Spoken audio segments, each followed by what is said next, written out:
Hey, what's going on, guys? Remember me? Chris Chavez here with Phandroid.com. You're watching the weekly wrap-up of the Android Overload for the week of Monday, March 11th to Friday, March 15th. These are your top Android news stories.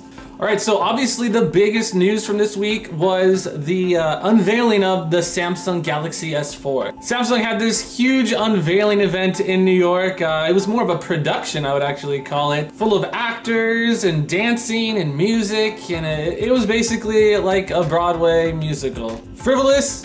You betcha. Over the top? Most definitely. Pretty much anyone that was watching the live stream of the event was a little bit, I wouldn't say fed up, but they were just kind of like over this whole huge production that Samsung brought. There's pretty much two camps. The people that love it and they will stick with Samsung through thick and thin as long as they keep that removable battery and micro SD slot. And then you have those that kind of feel like it's just more of the same from Samsung, that it's not that big of an upgrade from the Galaxy S3, and it's just a whole lot of plastic. Personally, when it comes to smartphones, for myself, I tend to just look at the hardware, the type of display they're using, the way the phone looks. Build quality itself is also very important. Now, I'm not gonna knock Samsung's build quality, which I feel like is actually pretty good. They tend to focus on maximizing profits by giving you a really almost cheap shell, but they'll pack it with an awesome processor, a beautiful AMOLED display, and performance-wise, they always excel. So now with all these quad-core processors and 2 GB of RAM, we pretty much have Android exactly where we want it. Android is going to perform amazing on just about any phone you throw it on with these kind of specs. Now we just get to be a little more nitpicky about the design of the phone, any other extra little features or frivolous features that they add. And Samsung definitely brought the features. With the Galaxy S3, we saw tons and tons of TouchWiz features that were pretty much useless. Things like holding the screen with both thumbs and tilting it to zoom in and out, which I can't even imagine how that would be useful to anybody. For the Galaxy S4, there was even more crazy stuff that they announced that nobody's ever going to use.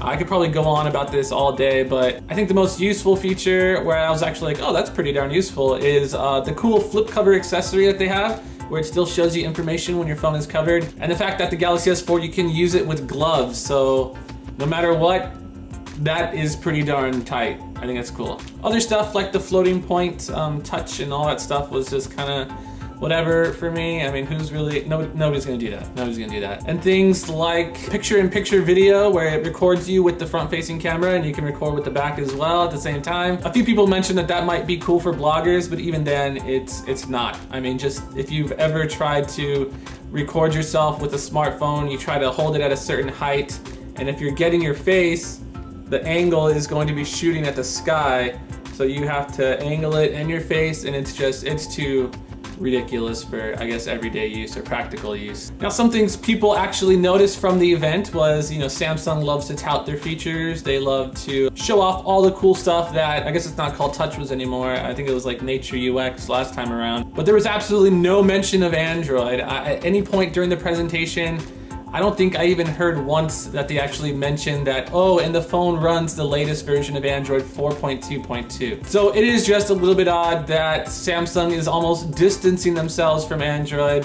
And there's been a lot of talk around the blogosphere that, you know, Samsung is going to jump onto their own mobile OS that they're actually developing called Tizen, or Tizen. It's actually kind of similar to Android, not in just the way it looks. It's actually an open source mobile OS, and it's based off of Linux, similar to Android. Now, I don't think anyone should just be like, oh my God, see, don't buy a Samsung phone. Eventually they're gonna leave Android. Honestly, I feel like in the post-apocalyptic future, all these Android OEMs and manufacturers, they're actually going to continue distancing themselves from Android, and at some point go the whole Amazon route with skinning their UI completely, removing all Google services, and just calling it their own little OS. Now, what was interesting about the Galaxy S4 event was HTC's response. There was a lot of hoopla, I guess, regarding their comments on Twitter, on their official Twitter account. They made some snarky comment about the event being a really terrible off-Broadway show, even going as far as hashtagging the next big flop in regards to the Galaxy S4. What's more, HTC actually employed a couple of hot chicks to walk up and down the line for the Galaxy S4 event, handing out, you know, like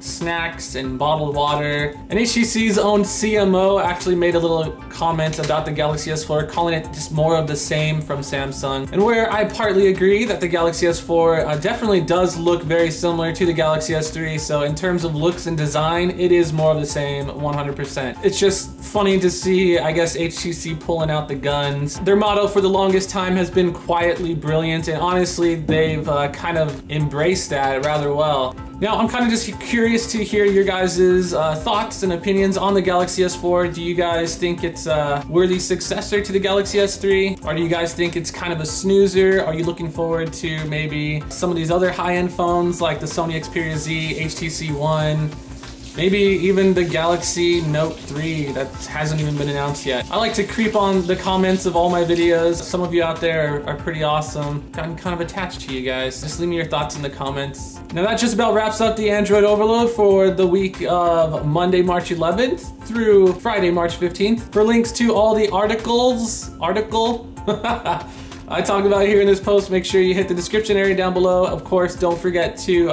like if this video was helpful, and subscribe if you haven't already. With Phandroid.com, I'm Chris Chavez. Thank you guys so much for watching, and I'll see you next Friday.